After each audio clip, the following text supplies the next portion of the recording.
Children, now the next topic we have in probability is random variable and its probability distribution. Okay, the whole exercise is based on the same concept. So I will be discussing 2-3 questions only with you. Rest of the questions you will be trying yourself. और उसी को फिर आप if the remaining questions you'll do yourself. कुछ पूछना होगा तो you can text me, right? 13.4.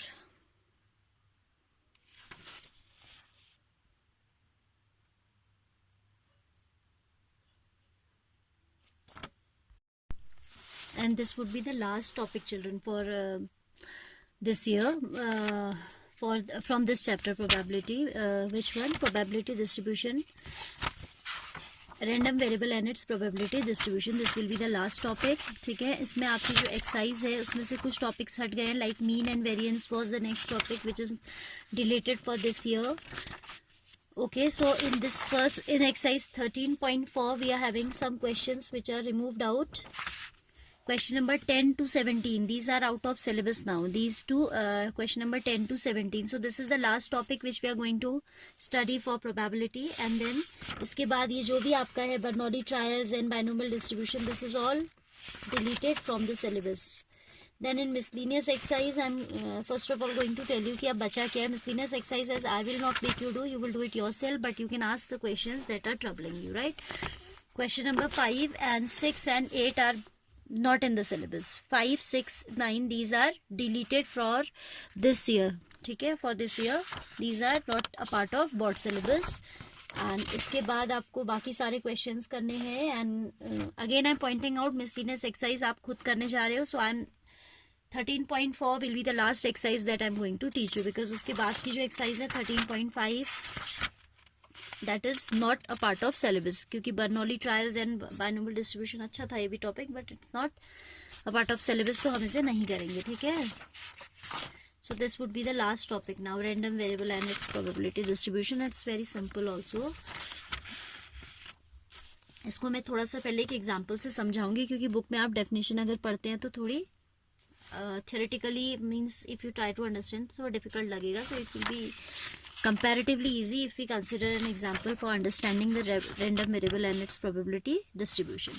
See what we do, इसमें देखो definition में क्या कह रहा है, x be a random variable whose possible values occur with this probabilities. तो ये अभी ऐसे हमें समझ नहीं आ रहा.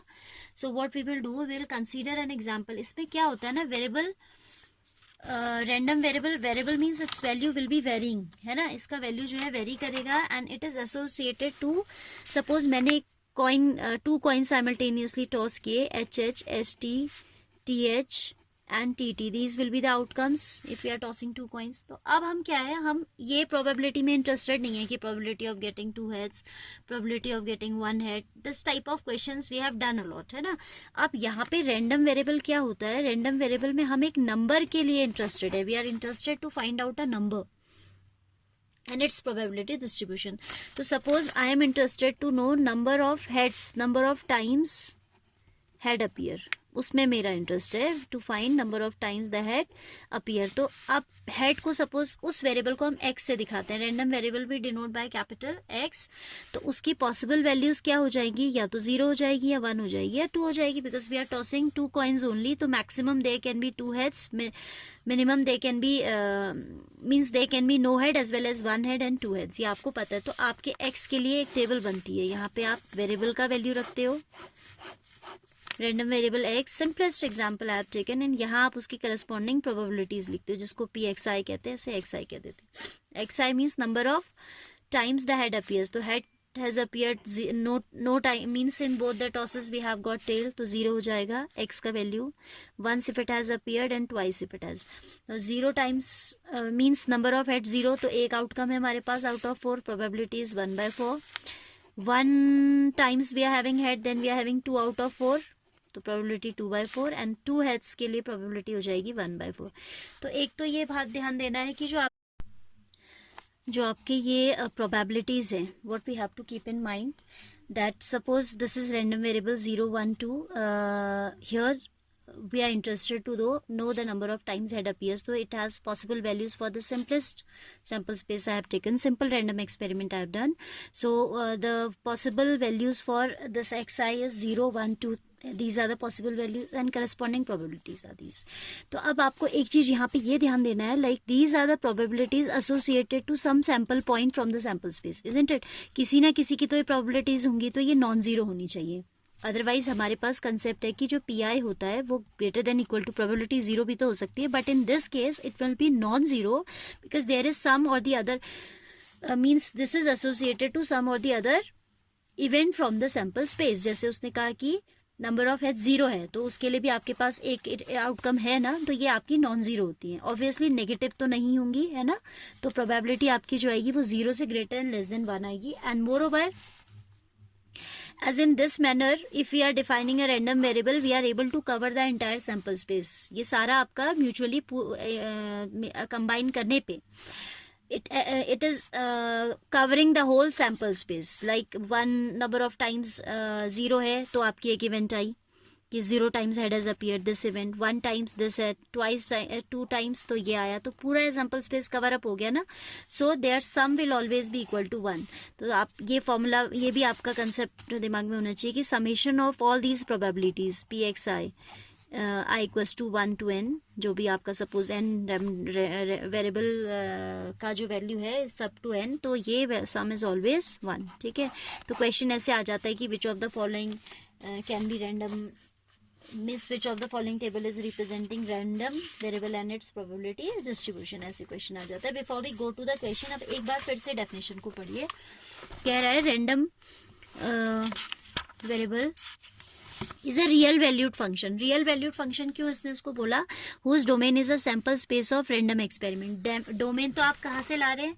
सैम्पल स्पेस के किसी एक्सपेरिमेंट से ला रहे हैं ना. Domain you are getting from X की जो जैसे आप F X equals to Y लिखते हो कि नहीं, तो like that here you are taking this X from you are taking whose domain is the sample space of the random experiment. तो ये वैल्यूज आप कहाँ से ले रहे हैं? सैम्पल स्पेस से ही तो ले रहे हैं, है ना.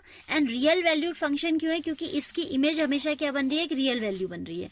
रैंडम वेरिएबल एक्स की जो हमने डोमेन ली वो आप सैम्पल स्पेस से एसोसिएटेड कोई पॉइंट को ले रहे हैं. Like you have defined the event like number of times head has appeared, we are interested to know that. So domain is from the sample space, isn't it. आपने कहा कि 0 times head has appeared, तो आपका 0 time head यहीं से तो आया, 1 time यहीं से आया, 2 टाइम्स, तो आपका डोमेन कहाँ से बन रहा है? सैम्पल स्पेस से बन रहा है. And range will be real numbers, क्योंकि आप प्रोबेबिलिटी जब निकालोगे उनसे एसोसिएटेड, तो it will be a real number only. Probability आपकी कोई भी रियल नंबर हो सकती है ना. इवन प्रोबेबिलिटी है तो फिर रियल नंबर में भी आपका रेस्ट्रिक्शंस तो हैं कि आपका maximum value sum of all these has to be 1. तो आपका जो प्रोबेबिलिटी भी लाई करेगी यहाँ पे, that will be lying between greater than 0 and less then 1. इतना होगा आप इसकी रेंज की अगर बात करें तो. ठीक है, वैसे रियल वैल्यूड फंक्शन है क्योंकि सारी प्रोबेबिलिटीज अपने आप में रियल वैल्यूज हैं. ठीक है, but it's not the entire real line, it's part of real number line. Now first question of the exercise is saying state which of the following are probability distribution of a random variable. तो आप देखिए यहाँ पे positive तो सारे हैं, 1 से भी छोटे हैं. Like in the first part we are having 0.4, 0.4, 0.2. ठीक है, ओरली सॉल्वेबल है ये.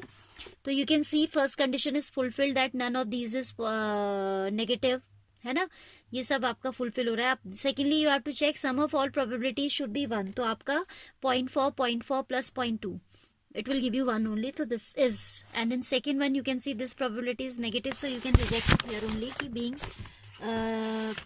your P3 is negative, so it cannot be probability.